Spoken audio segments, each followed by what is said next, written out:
Good morning students. हम कर रहे हैं एक्सरसाइज 1.2 सबसेट वाली हम कर रहे हैं। सबसेट का कॉन्सेप्ट हम पढ़ चुके हैं और इसके हमने 9 सम कर लिए थे। तो आज हम 10 सम से शुरुआत करते हैं। 10 सम क्या है? जो 10 सम है वो है इफ ए सबसेट बी। आप लिखते जाओ, बस जो जो गिवन है वो लिखते जाओ। ए सबसेट बी और B belong to C, is it true that A subset. ये पूछ रखा है, क्या ये सही है कि is true that A belong to C. भाई ये सही होगा कि नहीं होगा? और अगर नहीं होगा तो एग्जाम्पल से समझाओ, होगा तो थ्योरेटिकली समझाओ। सबसे पहले तो मैं बिलोंग टू और सबसेट में आपको फर्क बता देता हूं। शायद कुछ बच्चों को पता भी होगा, कुछ को नहीं भी पता होगा। जैसे कि मैं लिखते हैं ना ए बी सी डी, ये लिखते हैं तो ए बी सी डी इसके क्या हैं? एलिमेंट बोले जाते हैं। यानी कि ये ए, इस ए का ये जो पूरा सेट है, इस सेट का नाम है ए। ठीक है, इस तरीके से। तो जैसे ये हो गए इसके, मैं यहां पर अगर इसका एलिमेंट क्या आ जाएगा? Belong to A, B belong to A. ठीक है, या मैं ये चारों भी लिख सकता हूं, जरूरी नहीं, मैं ऐसे भी लिख सकता हूं ए कोमा बी बिलोंग टू ए। तो जब बात होती है एलिमेंट की तब आता है बिलोंग टू का सिंबल, और जब बात होती है सबसेट की, आप सबसेट समझना, सबसेट कब आता है? एक ऐसा सेट बना जाए, अगर सेट बनाओगे तो उसमें आपको ब्रैकेट लगानी पड़ेगी। एक ऐसा सेट बना जाए जिसके एलिमेंट इसके अंदर हो, तो ये क्या होता है? इसका सबसेट कहा जाएगा। ये इस तरह से उस टाइम पे सबसेट का। अब ये अगर खुद सेट है तो इस सेट को भी कोई ना कोई नाम देना पड़ेगा। मान लो कि एक्स नाम दिया, अब मैं क्या कह सकता हूं कि एक्स के एलिमेंट ए के एलिमेंट के अंदर हैं, मतलब वही है, एक्स के एलिमेंट ए के अंदर है, तो मैं कह सकता हूं एक्स सबसेट ए। ये फर्क है भाई दोनों में। ठीक है, लेकिन अगर यहां पे ब्रैकेट नहीं लगते, जब मुझे ये कहना हो कि ये एलिमेंट इसका, जैसे मुझे कहना है कि डी एलिमेंट है ए का, तब मैं इसके ब्रैकेट नहीं लगाऊंगा। ब्रैकेट लगाने के बाद तो ये अलग सेट बन जाता है, तब सबसेट का सिंबल आता है इस तरह से।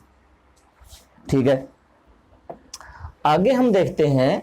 अच्छा, इसको प्रूव करना है भाई, और एग्जाम्पल से प्रूव करो। ऐसे ही कुछ मान के अपनी तरफ से मान लिया, let A is equal to A, मैंने मान लिया, मान लो कि मैंने ए बी मान लिया, ए मैंने मान लिया। अब बी कैसा मानना है? बी ऐसा मानना है जिसमें ए के एलिमेंट हो। सबसेट का मतलब all element of A are in B. तो सो बी इस हिसाब से लिखो कि उसमें ए बी तो हो ही हो, जैसे ए कोमा बी। एक दो कोई और एक्स्ट्रा एलिमेंट लिखना है लिख दो, एक लिख दो, दो लिख दो, कोई फर्क नहीं पड़ता। देखो हमारी पहले वाली कंडीशन हुई कि नहीं, ए के एलिमेंट बी के अंदर हुए कि नहीं हुए। अब सी ऐसा लिखना जिसके अंदर बी बिलोंग करता हो, तो सो सी इज इक्वल टू, अब बिलोंग कह रखा है, बिलोंग का मतलब बी सी का एलिमेंट है, यानी कि बी को सी के अंदर लिखना है। मेरी बात समझ रहे हो? उसके अलावा कुछ और एलिमेंट हो सकता है, जैसे कि ई हो सकता है, एफ जी हो सकता है, एच आई, कुछ भी हो सकता है, लेकिन बी उसके अंदर होना चाहिए। यही बिलोंग टू का मतलब है। अगर मैंने लिख दिया वन बिलोंग टू ए, तो मतलब वन ए के अंदर है। तो जब ए लिखोगे तो उसके अंदर वन तो होगा ही होगा, और कौन से होंगे हमें नहीं पता, लेकिन वन होगा। और फिर उसको हम ब्रैकेट में यहां पर कोई जैसे 2 हो सकता है, 3 हो सकता है, 4 हो सकता है, ये मतलब होता है। अब बताना यह है क्या ए आया? भाई नहीं आया।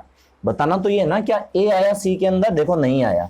अगर मैं यहां पर दोबारा से बी की वैल्यू अगर पुट भी कर दूं, बी क्या है? देखो बी ए है, इस तरह से ए बी सी, ब्रैकेट लगानी पड़ेगी, ई और जी। अब देख लो क्या अब है ए के अंदर? नहीं। क्या ये है?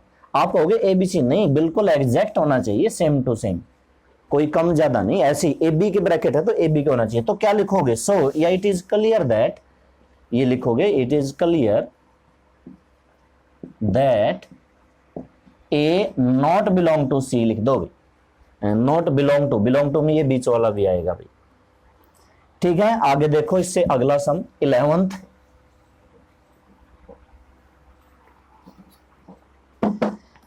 देखो 11th है। 11th में क्या कर रखा है? Prove that A subset 5 implies A is equal to 5। बहुत आसान सा क्वेश्चन है 11th। गिवन मान लो, ये गिवन है, given that A subset phi, ये गिवन है भाई। ऑल्सो वी नो दैट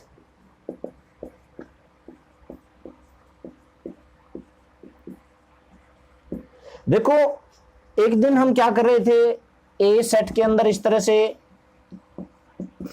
ये लिख रहे थे, और इसके अंदर हम क्या लिख रहे थे, हम इसके बना रहे थे ऑल सबसेट। अगर आपको याद हो तो भाई इस ए के सभी सबसेट क्या होंगे, जिसको हमने पीए भी लिखा था, जिसको हम पीए भी लिख सकते हैं, जिसको क्या कहते हैं, पावर सेट। तो सबसे मैन और पावर सेट ऑल सबसेट, मतलब हमें ए के सारे सबसेट लिखने, जिसमें हमने ए लिखा था, अगर आपको याद हो तो बी लिखते हैं, सी लिखते हैं, डी लिखते हैं, फिर हम दो के लिखते हैं, ए बी लिखेंगे, ए सी लिखेंगे। तो ये पहले कर चुके हैं। उसमें सबसे पहले मैंने यूं कहा था भाई फाई तो लिख दो, क्योंकि फाई सबका सबसेट होता है। फाई सबसेट ए बिल्कुल सही है, फाई सबसेट बी बिल्कुल सही है, फाई सबसेट सी बिल्कुल सही है। फाई तो सबका सबसेट होता है, तो मैं कह सकता हूं फाई सबका सबसेट होता है तो ए का भी सबसेट होगा।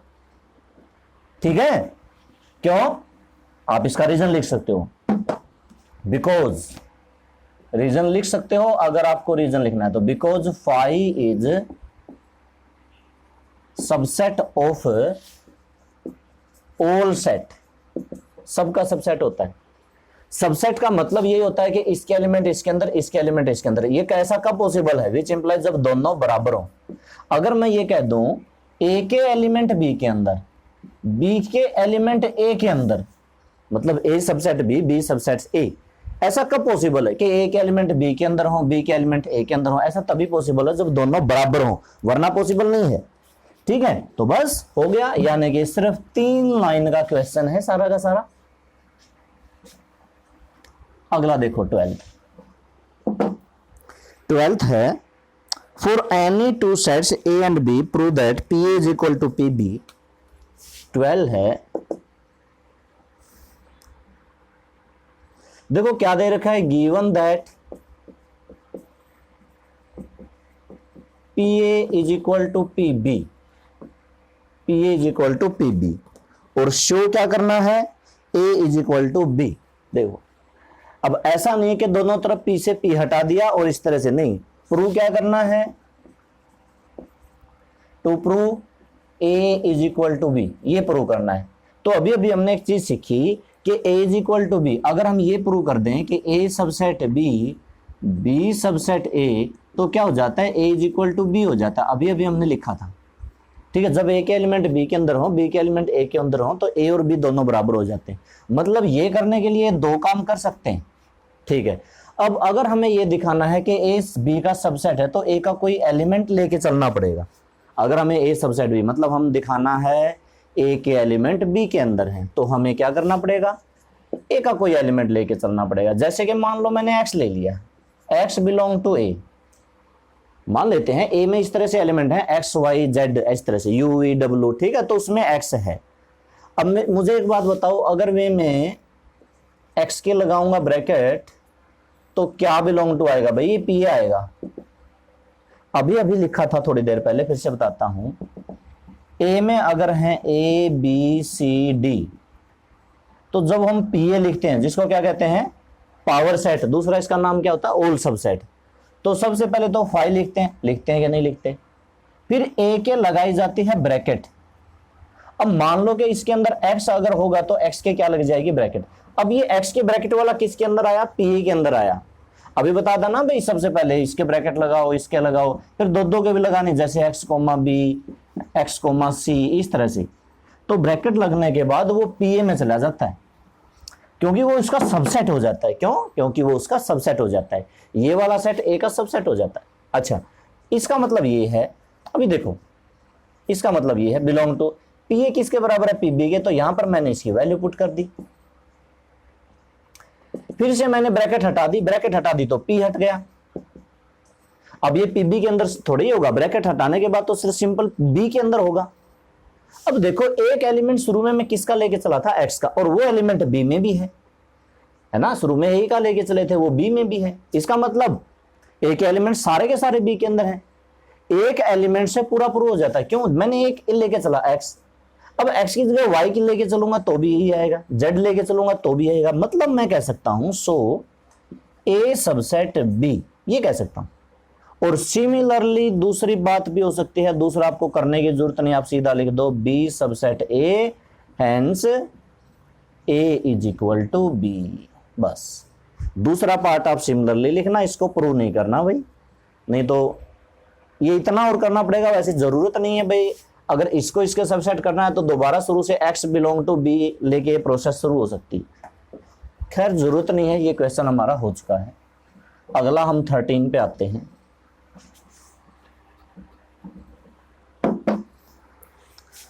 13 पे आते हैं, लास्ट है।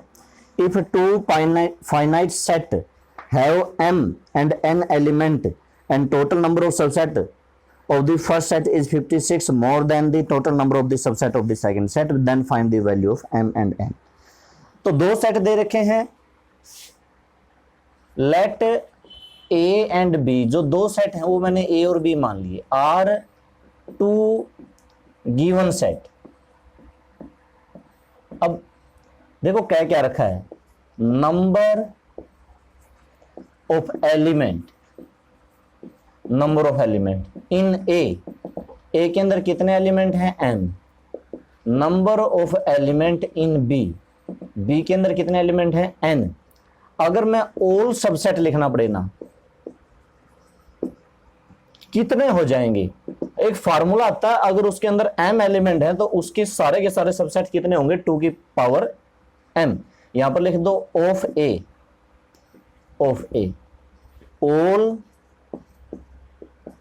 Subsets of B is equal to 2 की पावर n। ऑल की बजाय नंबर ऑफ सबसेट लिखो, क्या लिखते हैं, number of subset, number of subset of B. ठीक है, अब क्या कह रहा है, पहले वाले के अंदर दूसरे वाले से 56 ज्यादा हैं, 56 ज्यादा हैं तो मतलब अकॉर्डिंग टू क्वेश्चन 2 की power m is equal to 2 की पावर n प्लस 56, ये कंडीशन गिवन है, 56 more than the total number of the subset of the second set. इसको इधर ले आओ, 2 की पावर m माइनस 2 की पावर n इक्वल टू 56। इससे आगे जो मैं करूंगा वो आपको याद रखना पड़ेगा कैसे सोल्व करना है। ठीक है, आपको यहां से कुछ कॉमन लेना है। कॉमन क्या लिया मैंने, कॉमन लिया 2 की पावर, हाँ एक मिनट रुको, 2 की पावर m माइनस, इसको क्या लिखता हूं, क्या मैं इसको m plus n minus n लिख सकता हूं, नहीं ऐसे नहीं लिखते, इसको लिखते हैं n plus m minus m।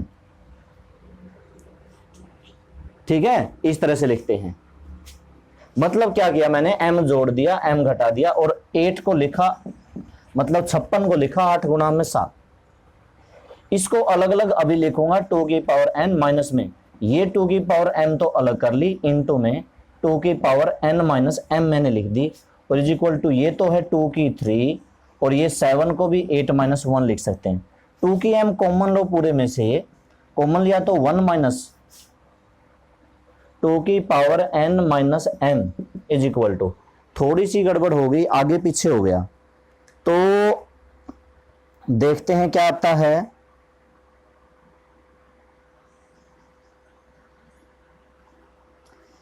अभी बताता हूं, ये लिखा 2 की पावर 3 और ये लिखा 2 की पावर 3 माइनस 1, ये उल्टा हो गया, 1 माइनस हो गया। मैं इसी तरीके से बनाना था, तो इसमें थोड़ा सा फर्क क्या करते हैं, हाँ ये वाला स्टेप थोड़ा सा चेंज कर देते हैं, मतलब कि हमें 2 की पावर m की बजाय इससे ऊपर वाला ये भी चेंज कर देते हैं। आप इसमें जोड़ो 2 की power m plus n minus n, इस m में n जोड़ और घटा दो और माइनस के 2 की पावर n, और इसकी पावर देखो किस तरह से अलग करूंगा, इसको लिखूंगा 2 की पावर n इंटू में 2 की पावर m माइनस n और माइनस में 2 की पावर n, बराबर में ये चल रहा है।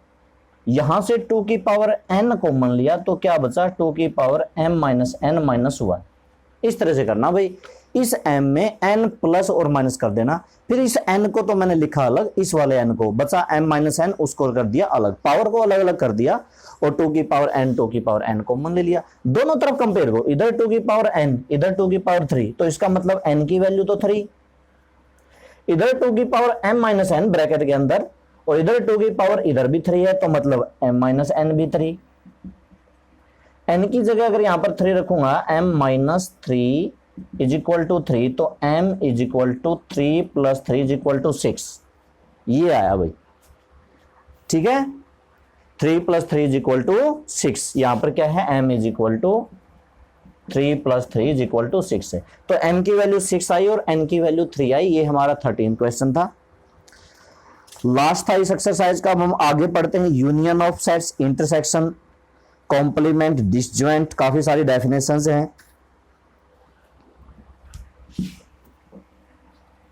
सेट की कुछ प्रॉपर्टियां होती हैं जो मैं आपको मतलब भी बताता हूं और इसमें क्या क्या शब्द आए हैं। जैसे कि मान लो ए सेट है 1 2 3 4, बी सेट है, मान लो मैंने लिखा 2 4 6 8।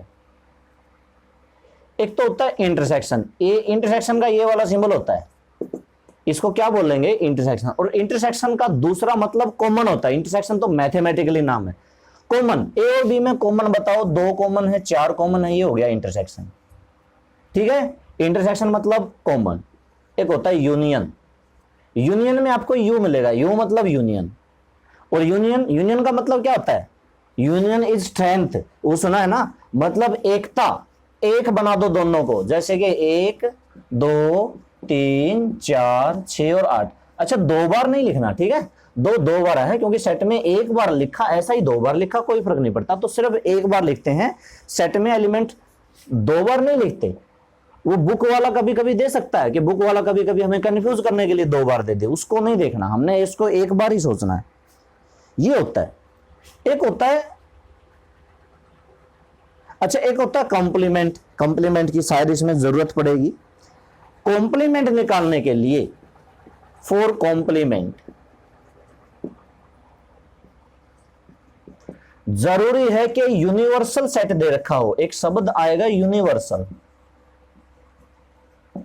यूनिवर्सल सेट ये दिया हुआ होना चाहिए। और यूनिवर्सल सेट क्या होता है, सबसे बड़ा होता है, जैसे ए से भी बड़ा और बी से भी बड़ा, ए से बी से बड़ा। जैसे कि मैंने लिख दिया 1 2 3 4 5 6 7 8, मैंने ये लिख दिया, ये एक ऐसा सेट है जो ए से भी बड़ा है, बी से बड़ा है। यूनिवर्सल सेट क्या होता है, क्वेश्चन में जितने भी सेट दे रखे हैं, अभी मैंने 2 माने, चाहिए सेट 10 दे रखे हो, तो 10 के 10 से बड़ा, सबसे बड़ा सेट कौन सा होता है, यूनिवर्सल सेट। कॉम्प्लीमेंट के लिए ये वाला सेट जरूरी है। और जब हम किसी सेट का कॉम्प्लीमेंट निकालते हैं तो क्या करते हैं, जैसे कि मान लो मैं ए का कॉम्प्लीमेंट निकाल रहा हूं, कॉम्प्लीमेंट का मतलब इनको छोड़ के, यूनिवर्सल सेट में से इनको छोड़ के 1 2 3 4 को छोड़ के बाकी के लिख दो, 4 5 6 7 8। और अगर मैं बी का कॉम्प्लीमेंट निकाल रहा हूं तो बी का कॉम्प्लीमेंट का मतलब हो गया इनको छोड़ के, यूनिवर्सल सेट में से 2 4 6 8 को छोड़ के, मतलब 1 3 5 और 7, ये हो गया भाई बी का कॉम्प्लीमेंट। अगर किसी वजह से, यहां से बताता हूं, यहां से देखो, ए इंटरसेक्शन बी मैंने लिया 2,4, किसी वजह से ए इंटरसेक्शन बी मान लो खाली रह जाता है, कुछ कॉमन आता ही नहीं, तो उनको क्या नाम दिया जाता है, उनको नाम दिया जाता है डिसजॉइंट सेट। क्या नाम दिया जाता है, डिसजॉइंट सेट। डिसजॉइंट का मतलब 2 सेट में कुछ भी कॉमन नहीं है, ठीक है, ये हो गया डिसजॉइंट सेट। अब इसमें और क्या क्या था, इंटरसेक्शन हो गया, यूनियन हो गया, सब कुछ हो गया। देखो अब हम करते हैं question.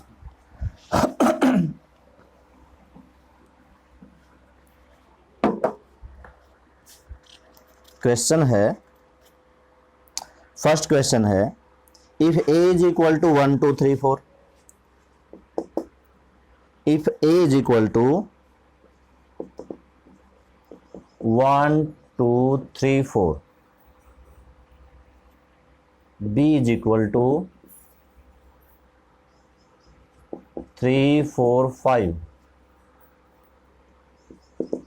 C is equal to 4 5 7 8। पहले वाले पार्ट में क्या करना है, ए इंटरसेक्शन बी, ए और बी में सीधा सा कॉमन देख लो, एक तो 3 कॉमन है, एक 4 कॉमन है, क्योंकि इंटरसेक्शन मतलब कॉमन। दूसरे पार्ट में B intersection C, B intersection C में क्या होता है, बी और सी में कॉमन देख लो, 4 कॉमन है, 5 कॉमन है, हो गया। सी पार्ट में बी माइनस सी, हाँ ये रह गया।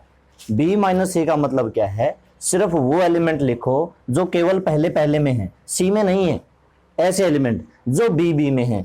अगर मैं देखूं 3 केवल और केवल बी में है, सी में नहीं है, क्योंकि 4 और 5 तो सी में भी है, तो ये सिर्फ और सिर्फ 3 आएगा। अगर लिख रखा है बी माइनस सी, उसका मतलब है वो एलिमेंट जो केवल और केवल बी में है। अगर लिख रखा है ए माइनस बी, वो एलिमेंट जो केवल और केवल ए में है, केवल और केवल ए में है, बी में नहीं होने चाहिए। ठीक है, ये क्वेश्चन नंबर 1 था। आगे देखो,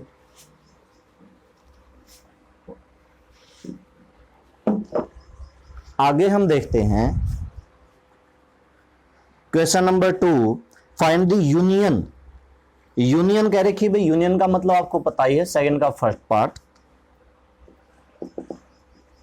ए सेट दे रखा है ए ई आई ओ यू, और बी सेट दे रखा है ए आई यू। तो ए यूनियन बी अगर किया जाए, यूनियन का मतलब यूनियन, एकता, सबको एक कर दो, यूनिक कर दो इनका, ठीक है, इनको आपस में मिला दो, ए ई आई ओ यू, ये हमारा यूनियन बन गया। ठीक है, अगर देखा जाए तो इस केस में A union B, A E I O U, वापस ए आया भाई। ये इंपॉर्टेंट रिजल्ट है, याद रखना। जब जैसे कि यहां पर देखो बी ए का सबसेट है, तो इन दोनों की यूनियन हमेशा बड़े वाली आएगी, देखा जाए तो बड़े वाली आएगी। और अगर करना हो दोनों का इंटरसेक्शन, तो ए आई यू इसमें भी है, ए आई यू इसमें भी है, तो मतलब दोनों की इंटरसेक्शन क्या आती, इंटरसेक्शन क्या आती, A intersection B is equal to कौन सा आता, बी वाले एलिमेंट आते।